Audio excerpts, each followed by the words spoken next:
Thank you, Mark. Pleasure to be here. I was just talking outside to the people at the conference, and I think this was the first major Bitcoin conference I ever spoke at. I think it was 2014. I spoke at some before that, but they were a lot smaller. I think the first one I really spoke at was in Mexico City in Spanish, which was really hard. My Spanish is okay, but talking about cryptocurrencies and finance in Spanish is a whole other question. I think that was around 2013 or so. I actually got into Bitcoin around 2011. I found out about it. And it's really amazing to see the growth. And it's also very interesting to see this conference is quite a few less people, a lot less than I think every year I've been here. I think in 2014 there's definitely like a lot of people. Last year, quite a few people. And then by January of this year, I was speaking at the North American Bitcoin Conference in Miami, and there was like 5,000 people there. It was completely insane. And I actually said at the time, and this was back when Bitcoin was trading around $17,000, that this looks like it's kind of like the peak of the market at the moment with all this interest. So I actually prefer it how it is now. It's quite amazing to me to see the level of interest in these sort of conferences has been going down a lot when things are actually going incredibly well for the cryptocurrency space. I was just looking through just what's going on in the space. It's truly amazing. This is a massive opportunity. And the fact that there's not a ton of people here is really, really good in my opinion for people who want to make money in this market. This is when you want to be investing. You don't want to be investing when there's 5,000 people at the conference. And that's exactly what has happened. That was really the peak in January of this year with 5,000 people in Miami. And I said that to the audience. I said, looks like the top. And I actually recommended people take profits in December and January of last year. I actually put out a video on YouTube the day before Bitcoin hit its all-time high near 20,000, saying to take profits and actually invest the profits into gold and silver. I took that advice myself, and so I have a fair amount of capital that I've just started to reinvest just in the last month or two. I think Bitcoin around 6,000 is pretty good. I think we could go a little lower, especially if the financial markets collapse, which looks like it's in process at the moment. We saw well, it's very interesting because the financial elites do a number of things on certain dates. For example, you might know the Shemitah or the Jubilee. So the financial crash in both 2001 and 2008 happened on the exact day of the Shemitah. People didn't even know about the Shemitah too much back then, and I didn't know about it either until I read a book by Jonathan Cahn about the Shemitah. And when I looked at it, I was like, whoa, the exact day. It happens every 7 years, and there's an exact day when that's the day of the Shemitah. And it was the exact day in 2001 and 2008 was the Shemitah day when we had the biggest collapses in the US stock markets. This year, on the 33rd day of the year, the Dow Jones fell 666 points. And if you pay attention to what they do, 33 is a very, very important number in Freemasonry, a very occult number. That was a signal, in my opinion, that this is the year that they're going to do something major. And that probably would be some sort of a collapse.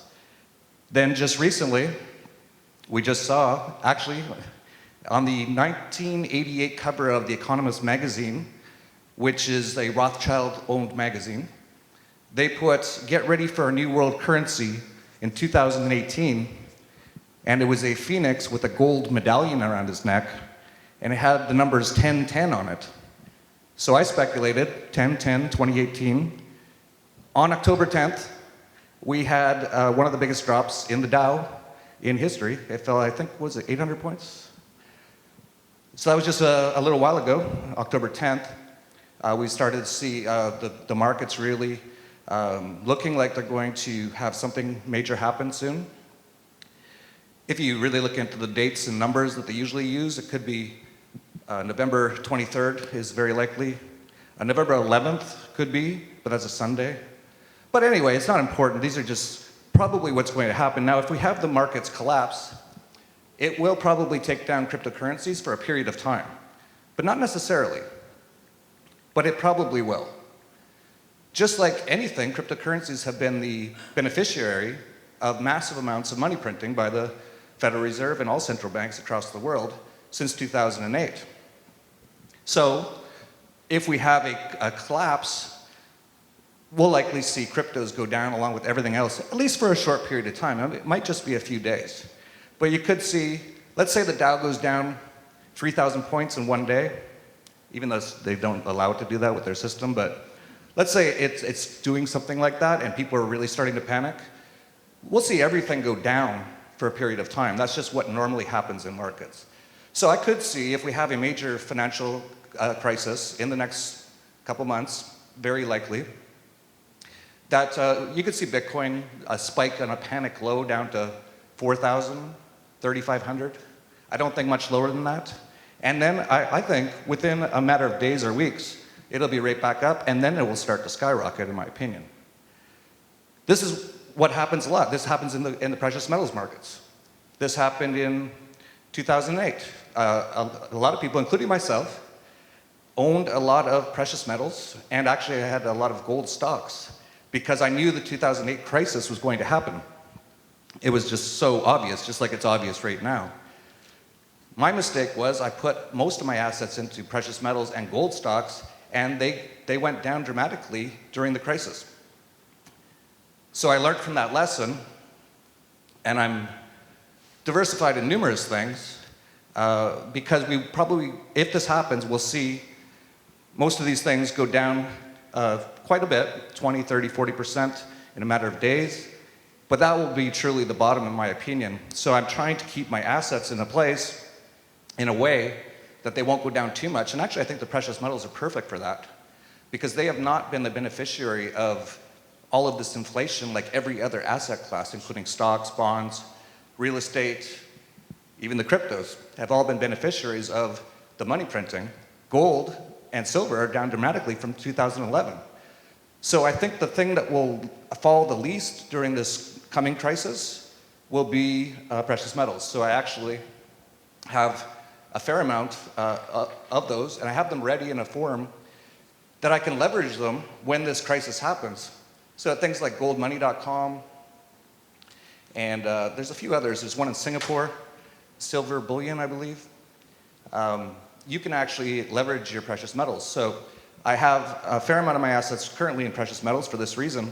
If we see a panic crash and Bitcoin overnight hits 3,500 or something like that, I'm going to leverage my precious metals. I don't have to sell the precious metals. I can borrow against them, and I'll be buying as much as I can at that moment in time.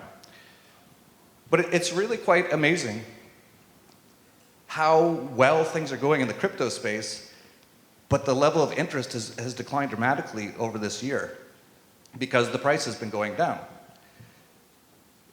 I was just looking on the internet at what's going on in this space. It's truly mind-boggling how many things are going on that are incredibly positive for the space. For example, Fidelity has been offering cryptos to its clients. It's been mining it since 2015. Steve Wozniak is co-founding a crypto asset investment firm. Brendan Eich, creator of JavaScript and Mozilla, started Brave browser with the built-in ad blocker and basic attention token, so that's a crypto. Amazon Web Services partnered with Quantum. IBM has partnered with Stellar Lumens. Major League Baseball is launching a crypto-based game on the blockchain. Alibaba and IBM have the most blockchain patents in the world. Yale's endowment invested $400 million in crypto asset funds. Jack Dorsey, CEO of Twitter and Square, thinks Bitcoin is the currency of the future. Richard Branson thinks Bitcoin will bring an economic revolution. Goldman Sachs-backed Circle launched a crypto finance company. I could go on and on. There's literally 20 more like this. Coinbase is currently valued at $8 billion. The The founder of YouTube and the founder of Twitch are advising Theta token. Binance made more profit in the second quarter of this year than Deutsche Bank. Just looking at the ICOs, which have kind of fizzled out quite a bit this year, but up until they didn't, when they were doing well last year, they were bigger than Wall Street IPOs. In 1 year, ICOs demolished in size the IPO market. That's unbelievable how fast these things are happening. The NFL purchased a stake in blockchain startup Sportscaster. The Sacramento Kings basketball team mine Ethereum. Rockefeller-owned Venrock is investing in cryptos. I could go on and on. This is unbelievable, and I've left out the most important one till last. And I was shocked when this news came out that cryptos, and Bitcoin in particular, didn't skyrocket. It actually did nothing, which is really a sign that this is a serious bear market. You know it's a bear market when tons of amazing news comes out and it doesn't affect the price at all. Of course, if a lot of this news came out last year around this time, we'd see Bitcoin go up $500, $1,000 just based on some of this news. But it hasn't, and this is where the opportunity is. And the big news that came out a couple months ago, and when I saw the news, I was shocked when I saw it, and I looked at the Bitcoin chart, I was like, it didn't go up at all? I was like, how is this possible? It was the news that the New York Stock Exchange, which is owned by ICE, came out and said they're going to basically do a crypto market. So essentially, the biggest stock exchange in the world is getting heavily into crypto. And they were very bullish on it when they talked about it. They said, this is the future, we're going to do this, and they're going to have something called BAT. Many of you probably know that one of the issues that a lot of people have been paying attention to is Bitcoin ETFs. Of course, the Securities and Exchange criminals, SEC, have not allowed any ETF to go through. When they do, it will dramatically increase the size of the market. Now, BACT is coming out, and they just announced, this came out 2 days ago, it's launching on December 12th. Who knows what's going to happen, but watch by around December 12th. We might have already have seen this panic crash, and then we will see Bitcoin skyrocket massively, in my opinion. And the reason is, I travel a lot, I talk to a lot of big fund managers. We're talking the guys in Switzerland with the super nice suits that manage hundreds of billions or trillions of dollars. And every single one that I ever meet says, how do I get into Bitcoin?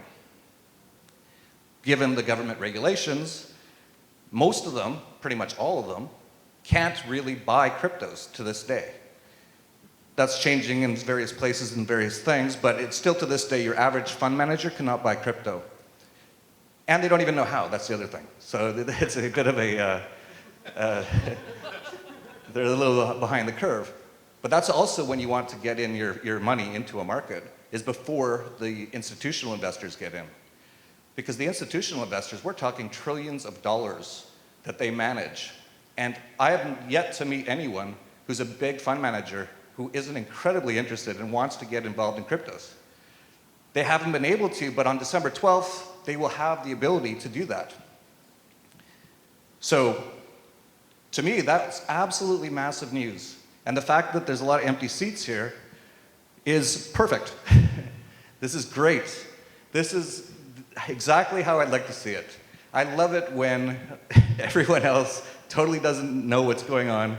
And they'll all be here in a year or two when Bitcoin's at 30,000 or 50,000 or whatever numbers is at, or 100,000, and this place will be packed. And that's when you want to start selling, of course. So, really the message here is, things couldn't be going much better in the crypto world. I've been involved in it since 2011, and really no one knew about it. I didn't even know about it until 2011. Trace Mayer gave me my first Bitcoin, and as soon as I heard the beep on my blockchain.info wallet, my eyes opened, I went, this changes everything. And, but I was still, back then, there was only one exchange in the world where you could buy Bitcoin. And even though I was a computer nerd as a kid, I'm not really a techie anymore. So the idea of mining Bitcoin to me back then was like, I don't want to figure it all out. It's complicated, I'm busy. Kind of regret that now, but even when I wanted to, it was $3 when I found out about it. And I said, and I told our subscribers, this is going to change everything. This is huge. This is beyond huge. This is the biggest thing to happen in money ever. But back then, there was only one place to buy Bitcoin. And it was at the Magic the Gathering trading card site in Japan. And I was like, what? That's the only way I can buy Bitcoin? I have to send money to Japan to some trading card website? So I didn't. And again, kind of regret it. Although, given what happened to Mt. Gox, maybe it was for the best. So I really didn't start buying until, I'm gonna just guess, 2014 probably. Is around 150 bucks, I remember. I started buying a lot. Because it became a lot easier at that point. There was a number of exchanges that started to come out. It just became a lot easier. And it started to become clear that this was going to take off at that time. However, just like anything, there was so few people who knew about Bitcoin back in 2013 that you didn't know for sure if this was going to take off. But it was really around 2016, 2017, that I was sure this is going to take off. And it's because of all the things that I just talked about. This is a massive, massive sector now. And it's only capitalized, total market cap right now, of about $200 billion. This is Bitcoin and blockchain and crypto, and those are kind of different things, but the whole sector as a whole is almost like the internet. And I was there when the internet came out. I was actually waiting for it. I was on a computer since I was 12 years old. I was born in 1970, so 1982, I got my first Apple II Plus clone. My family couldn't afford a Apple II Plus, so we had to order it from Vietnam, from the back of a magazine, and solder it together ourselves. Had a green monitor.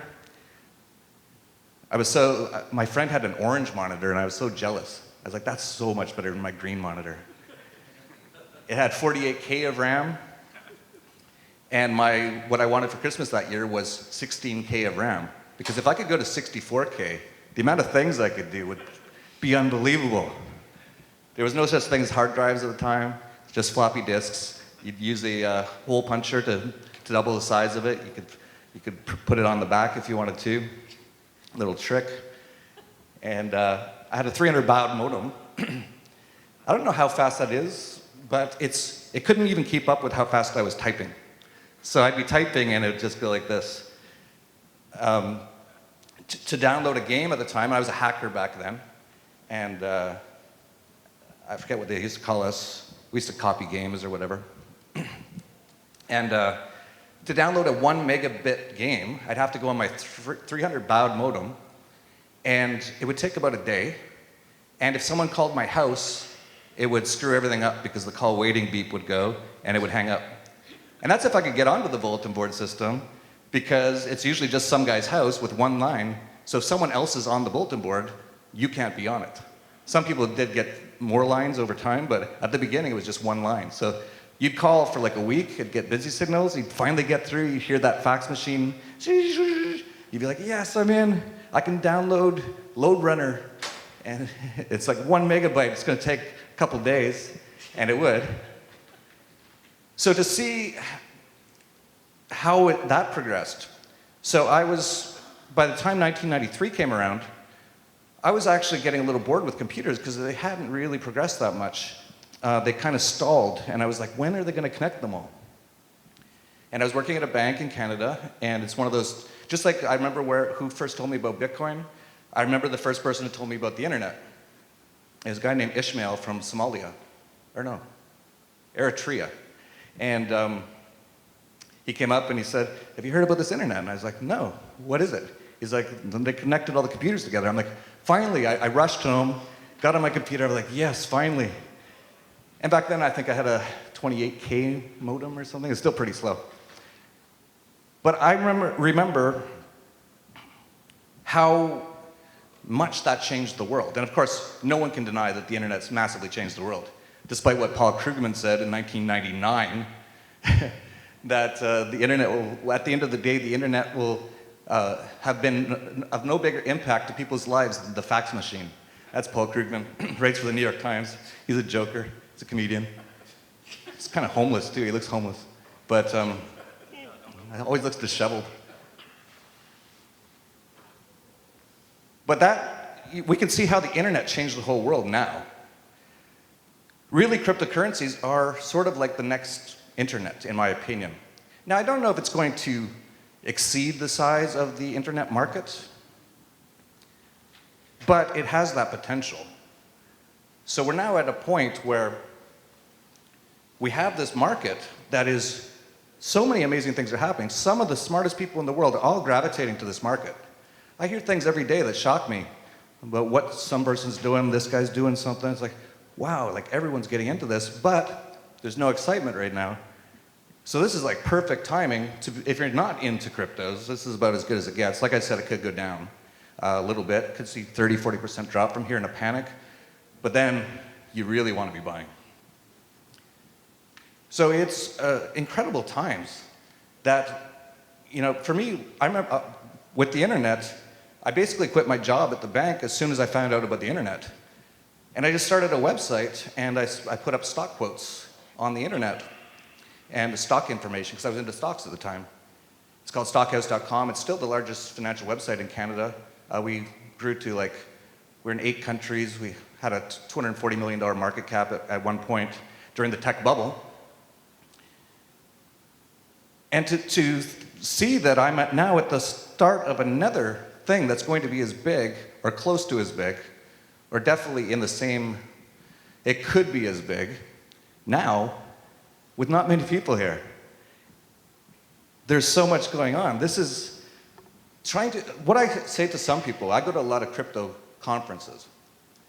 And if you're not into crypto, but you want to get a sense for what's going on, just go to most crypto conferences, and you'll meet some people that are doing some amazing stuff. And like I said, the public has no idea.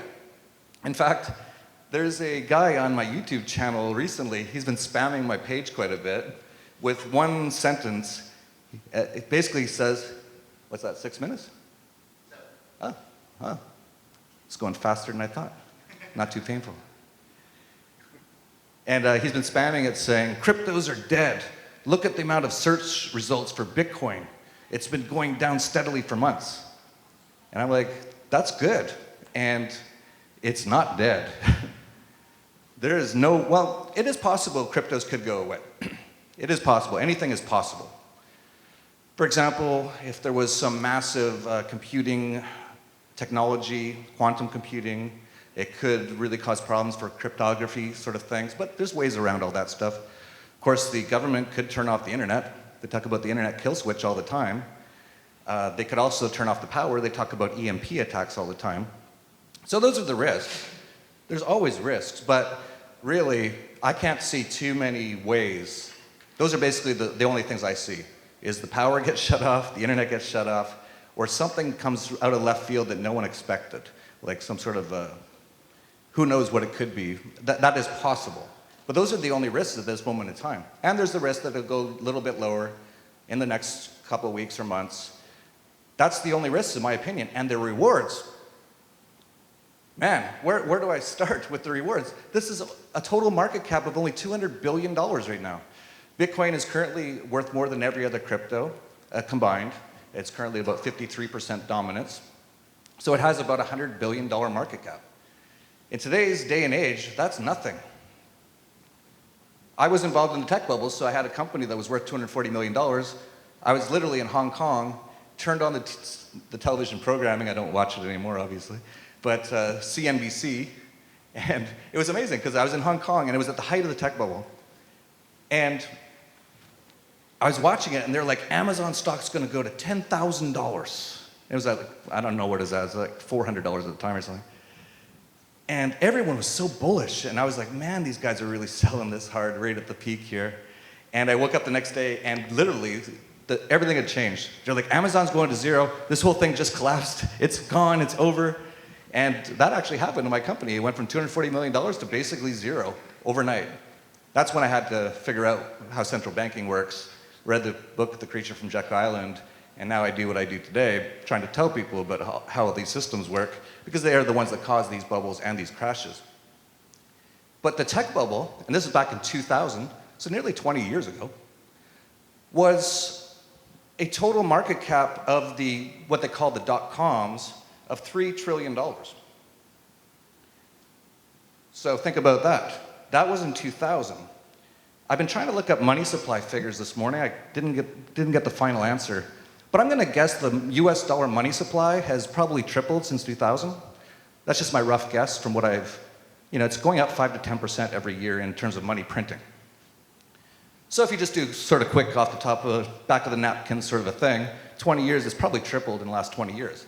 So if the dot-com bubble hit a peak of 3 trillion, and the money supply has probably tripled since then, we're talking about if the blockchain space is going to match the dot-com bubble, it will have to reach about $9 trillion. It's currently at $200 billion. You probably went to government indoctrination camps for 12 years, so you might not be able to do it in your head, but that's a lot more. 200 billion, 2 trillion, 10, 45 times. There, yes. You probably were homeschooled or unschooled. So yeah, 45 times is totally possible. So what would that be? Where's the math guy? 6,000 times 45.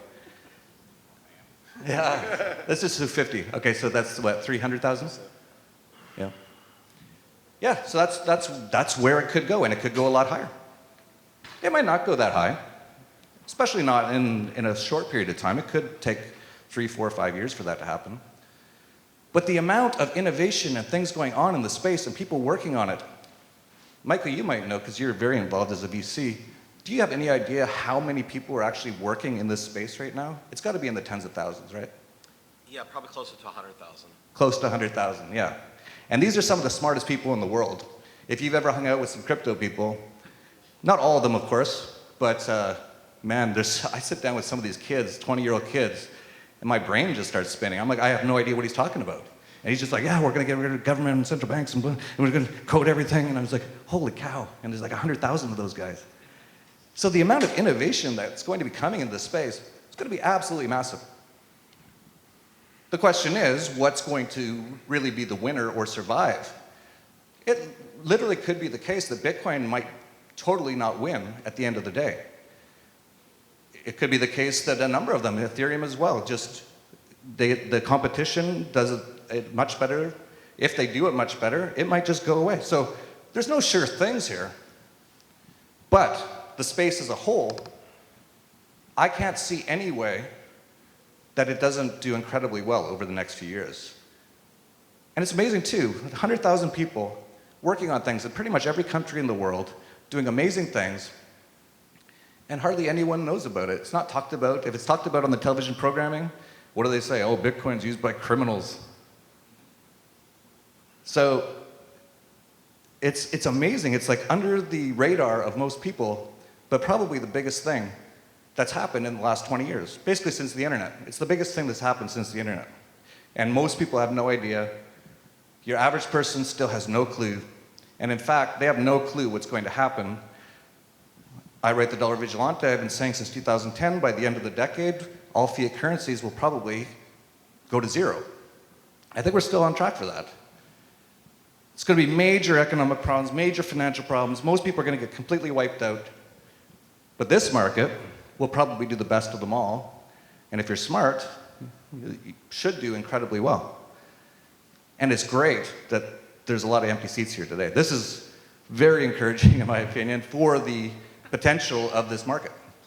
If this place was packed and it was standing room only, I'd be a little worried. That will come. It happened already last year, and it will come again. And it's really just a matter of getting prepared for it. Just to let you guys know, I have my own conference called Narcapoco every year. It's coming up on our 5th year in February. We're going to have about 3,000 people coming this year. It's also, we have CryptoPoco, which is 4 full days of crypto, with most of the biggest people in crypto are going to be there. on the beach in Mexico, and surprise, surprise, it's not what they tell you on the news. It's not dangerous like they say on the news. All propaganda, of course. So just want to let you guys know that if you're into crypto. That really, like if you come to that, you just hang out on the beach with all these geniuses. It's pretty mind-blowing. So just want to let you guys know that. I think I don't have much time, or I think I might be out of time. Maybe I can take some questions. Questions, all right. Anyone have any questions? Hi, thanks for that. That was great. 2 questions. Do you like any stable coins? And if you do, of the subset of stable coins, the ones that are stable around an asset like gold, do you like those more than stable coins built around fiat or less? Very good question. Obviously, I prefer ones backed by gold other than those backed by fiat, because in my opinion, fiat's going to go away in the next few years. However, I think stable coins are a good thing in general. Really, if we have some good stable coins that are tied to, say, the US dollar, and it's kind of funny they're called stable coins because the US dollar is not going to be stable whatsoever in the next few years. And in fact, it's not even stable right now. It's going down every single day. It is. That's just how central banking works. But if we have enough stable coins that people have a certain amount of trust in, then you don't have to. The biggest issue with cryptos still to this day in 2018 is getting your fiat currency in banks into cryptos and back again. And usually the banks will close your account or they'll freeze it or all sorts of regulations and taxes and extortion. But once we have enough stable coins, people won't have to do that anymore. And then we can have decentralized exchanges that work really well. And when you're a decentralized exchange, then no government can shut it down. Then I really think we have to get to about a market cap at least of 1 to 2 trillion. Once we get there, and if we have decentralized exchanges and we have stable coins so people can easily, if they want to get fiat, they can get fiat, but it's not actually held in a bank, then the game's over. Then you'll just start seeing all the banks just go away. They'll just start shutting down. They'll be like, because there'll be enough capital in the market, it'll be easy enough for people to get into. And once you use crypto, and we're not talking about something here that's like just something useless. I use Bitcoin every day for certain things. I pay everyone I know in Bitcoin. Sometimes Bitcoin Cash and sometimes other things, but in crypto. And my bank accounts always get shut down. I don't know about you guys. I got them all over the place, and every week get a letter and want to know what you had for breakfast, and, what's your blood type again? We just want to make sure. And maybe you should drop by and say hi to us. It's like they're lonely at the bank or something. And so many times, I was on a trip in Europe, and I have one major card that I use. I'm not going to say which one because I don't want them to shut me down. But but they froze my account. I was in Europe. I was with my wife. And we were in Denmark, and we had to get back to Mexico. And I'm too old to fly an economy anymore, so I fly business now. And for 2 people, that's about $8,000. And all my other cards that I have only have limits of like a few $1,000s. So I was saying to my wife, I'm like, I think we're stranded in Europe. I don't know how I can pay for this ticket. And then, it's kind of crazy to me that I didn't think of it immediately. But a few minutes later, I went, wait a sec. I'm sure you can buy flights with Bitcoin. Look online, numerous sites, cheapair.com, all that kind of stuff.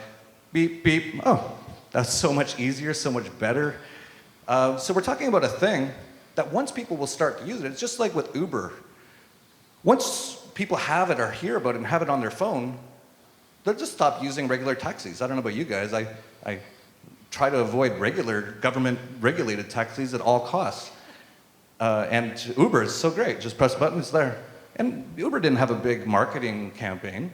It's so much better than the way the current things are, that once people start to use cryptos and once it gets easier using things like stable coins, everyone will just start to use it. Because once you use it, how many people here have used crypto? Almost everyone.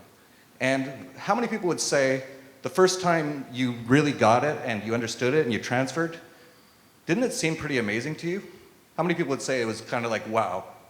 So not everyone, but about half. Yeah, so about half of people will go, wow, this is so much better. So long answer to your question, but yeah, stablecoins and things like gold-backed cryptos and all that stuff are really good for the market and will increase the ability and easeability for people to get into the market. And once we get over about $1 trillion, maybe $2 trillion, this market will be unstoppable and it'll just grow from there. I've got two questions. First, do you have any announcements on the speaker lineup for Acapulco? And second, Acapulco is quite a destination for people looking for more freedom in their lives. Are you seeing more opportunities for Bitcoin as payments, crypto as payments in Acapulco or Mexico greatly? Like, I'd like to be able to go and buy something with my crypto in Acapulco. Yeah, thanks, Mark. First, with Acapulco, we've announced the main speakers, but we're announcing about 70 more on November 1st, or something around that date. The main ones are Ron Paul, Judge Napolitano, Cynthia McKinney, Doug Casey, David Icke, and just a massive amount. So crypto, we haven't announced the speakers, but there's going to be a lot of big speakers in crypto will be there. As far as Mexico, I actually just heard from Jose Rodriguez from Mexico, who is at Bitso, the largest Bitcoin exchange. He's standing there at the back. He just said, can I tell them? Is it secret information about the card? No. Okay. So he just showed me they're going to be issuing a debit card for Bitso, which I think will just increase dramatically the amount of people in Mexico that will want to use it. And already Bitso, I don't know, is it secret how many clients you have? We have over 500,000 users right now. Yeah. I remember Bitso a few years ago, and you were like, well, there's like 10 people on the site, and we don't know how we're going to live another week. It's amazing. Just to put it into perspective, in Mexico, there's 270,000 stockbrokers accounts. So the Mexican Stock Exchange has 270,000 users. We have 550,000 users, twice as much. Yeah, it's amazing. And it works great, by the way. I want to actually plug Bitso. I use it all the time. I do live in Mexico, and I do most of my payments through there. Actually, my Mexican bank account, they froze it a couple of weeks ago. They wanted to know where I'm paying taxes, and I'm like, well, nowhere. Is this crazy? And they're like, well, you can't do that. I'm like, well.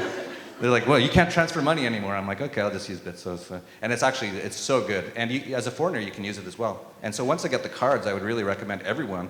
It's actually my favorite. I'm not just saying this because you're a friend, Jose, but it's my favorite Bitcoin exchange. Everything works so well. You guys do a really good job. And from the moment I hit transfer, I actually have people that do it for me now, but you just hit transfer, it's in a bank account anywhere in Mexico instantly. It's just really amazing. It could be in the middle of the night and it's just there.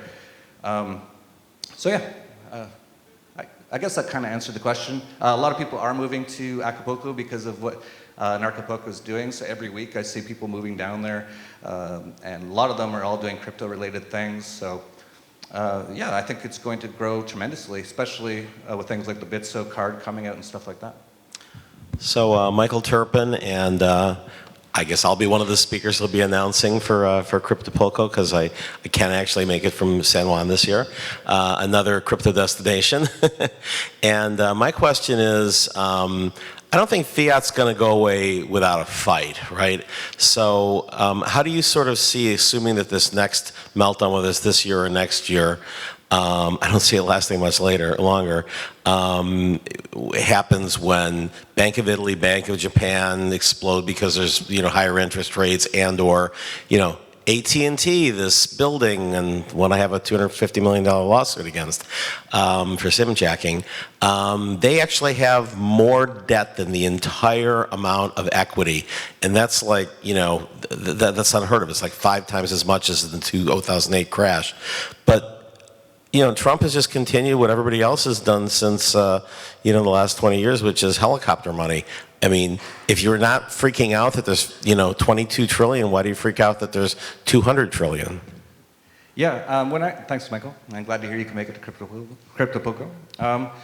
I started the Dollar Vigilante in 2010 before cryptos even existed, and I said our tagline is surviving and prospering during and after the dollar collapse. And well before crypto, I just looked at the numbers, and this system cannot continue much longer. It's just impossible.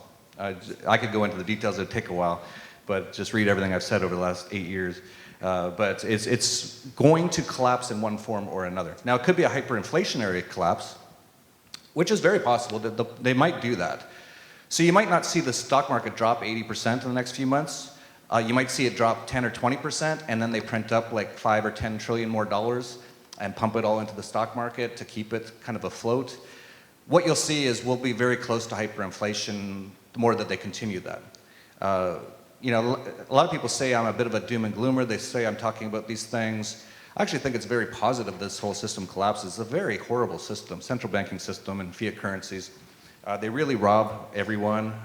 The reason there's wars, you can't have these wars without central bank money printing. So these things are going to collapse on their own. How it collapses is the question.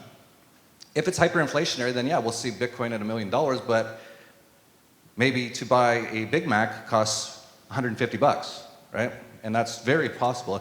The US has lived in quite a bubble for a long time because of the use of the US dollar worldwide.